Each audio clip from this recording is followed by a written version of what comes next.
श्रील सुखदेव गोस्वामी ने महाराज परीक्षित से कहा, हे राजन, पाताल लोक से 2,40,000 मील नीचे पूर्ण पुरुषोत्तम भगवान के एक अन्य अवतार निवास करते हैं।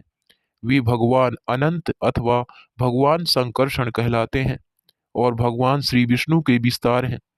वे सदैव दिव्य पद पर स्थित हैं, किंतु तमोगुण के अधिष्ठाता शिव के आराध्य होने के कारण कभी कभी तामसी कहलाते हैं। भगवान अनंत सभी बद्ध जीवों के अहम तथा तमोगुण के अधिष्ठाता देव हैं। जब बद्ध जीव यह सोचता है कि यह संसार भोग्य है और मैं उसका भोगता हूँ, तो यह जीवन दृष्टि संकर्षण द्वारा प्रेरित होती है। इस प्रकार दुनियावादी बद्ध जीव स्वयं को ही परमेश्वर मानने लगता है।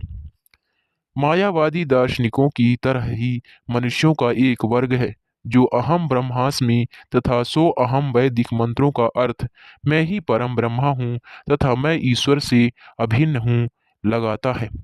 इस प्रकार की झूठी विचारधारा जिससे मनुष्य अपने आप को परम भोक्ता मानने लगता है, वह एक प्रकार का मोह है।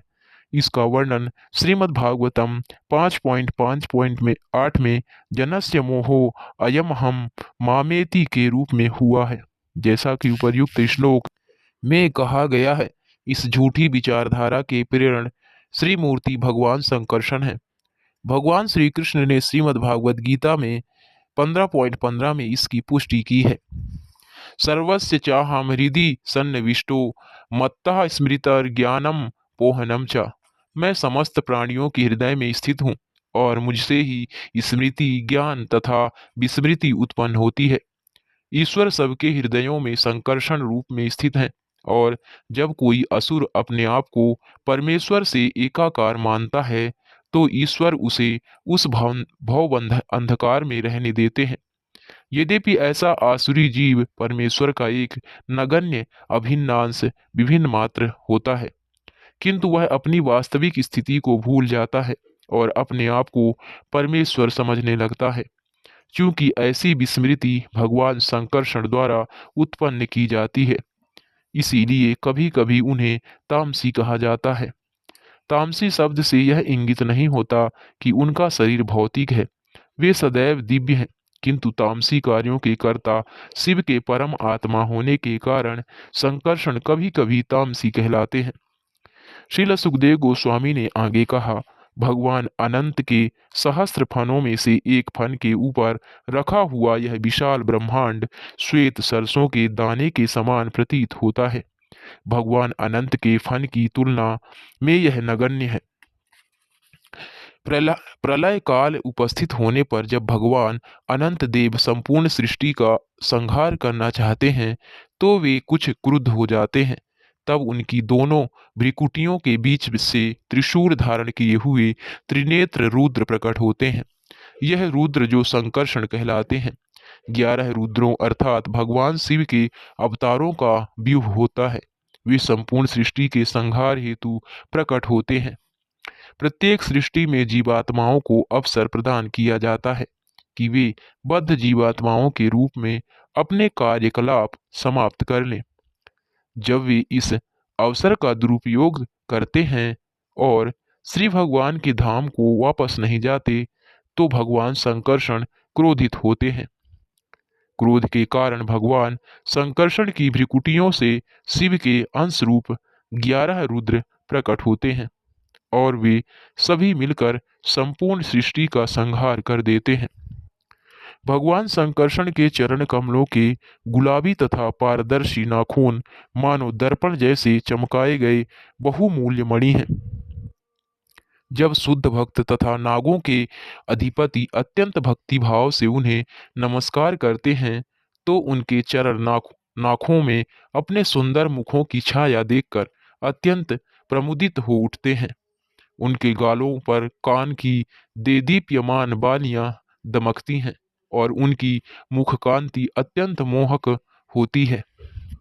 भगवान अनंत की आकर्षक दीर्घ भुजाएं कंगनों से आकर्षक रूप से अलंकृत हैं और पूर्णतया आध्यात्मिक हैं। श्वेत होने के कारण वे चांदी से खंभों सी प्रतीत होती हैं।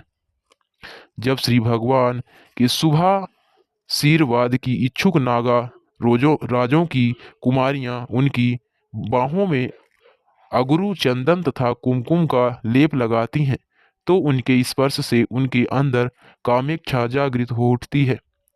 उनके मनोभावों को समझकर श्री भगवान जब इन राजकुमारियों को कृपापूर्ण मुस्कान से देखते हैं, तो वे यह सोचकर लजा जाती हैं कि वे उनके मनोभावों को जानते हैं। तब वे मनोहर मुस्कान सहित श्री भगवान के मुख कमल को देखती हैं, जो उनके भक्तों के प्यार से प्रमुदित तथा मद विभल घूमती हुई लाल लाल आंखों से सुशोभित रहता है। जब स्त्री तथा पुरुष एक दूसरे के शरीर का स्पर्श करते हैं, तो सहज ही उनके मन में काम भावना जागृत होती है। इस श्लोक से ऐसा सूचित होता है कि आध्यात्मिक देहों में भी ऐसी ही अनुभूति होती है। भगवान अनंत तथा उन्हें सुख देने वाली नारियां दोनों ही के शरीर आध्यात्मिक थे। इस प्रकार सभी अनुभूतियां मूलतः अलौकिक देह में विद्यमान रहती हैं। वेदांत सूत्र से इसकी पुष्टि होती है। जन्मादस्य यतः श्रील विश्वनाथ चक्रवर्ती ठाकुर की इस संबंध में टीका है कि आदि शब्द का अर्थ है आदि रस, अर्थात मूल काम भाव, जिसका उद्भव परमेश्वर से होता है। किंतु आध्यात्मिक काम तथा प्राकृतिक काम में वैसा ही अंतर है जैसा कि सोने तथा लोहे में होता है। जो आत्म साक्षात्कार में जितना ही अधिक उन्नत होगा, वह राधा एवं श्री कृष्ण अथवा श्री कृष्ण एवं ब्रज की बालाओं के मध्य की काम भावनाओं को समझ सकता है। इसीलिए जब तक कोई आत्म साक्षात्कार में अति अनुभवी तथा उन्नत न हो, उसके लिए श्री कृष्ण और गोपियों की काम भावनाओं की चर्चा करने का निषेध किया जाता है। किंतु यदि कोई शुद्ध एवं निष्ठावान भक्त हो, तो गोपी एवं श्री कृष्ण की काम अनुभूतियों की चर्चा करते समय उसका हृदय पूर्णतया काम रहित हो जाता है और वह आध्यात्मिक जीवन में तेजी से उन्नति करता है। भगवान संकर्षण अनंत दिव्य गुणों के सागर हैं, जिससे वे अनंत देव कहलाते हैं। वे पूर्ण पुरुषोत्तम भगवान से अभिन्न हैं। इस भौतिक जगत के समस्त जीवों के कल्याण हेतु वे अपने क्रोध तथा अपनी असहनशीलता को रोके हुए अपने धाम में निवास करते हैं। अनंत देव का मूल कार्य इस भौतिक सृष्टि का विलय करना है, किंतु वे अपने रोष तथा असहनशीलता को रोके रहते हैं। इस भौतिक जगत की सृष्टि बद्ध जीवात्माओं को श्री भगवान के धाम वापस जाने के लिए एक और अवसर प्रदान करने के लिए की जाती है, किंतु अधिकांश जीव इस सुअवसर का लाभ नहीं उठाते। सृष्टि के उपरांत वे अपनी पुरानी प्रवृत्ति के अनुसार फिर से भौतिक जगत पर प्रभुत्व जताता रहता है। बद्ध जीव की इन क्रियाओं से अनंत देव क्रुद्ध हो उठते हैं और संपूर्ण भौतिक जगत को विनष्ट कर देना चाहते हैं, किंतु श्री भगवान उन्हें होने के कारण वे हम पर दयालु हैं और अपने रोष तथा अमर्ष को रोक लेते हैं। कभी कभी ही वे अपना रोष प्रकट करते हैं और भौतिक जगत का विनाश कर देते हैं।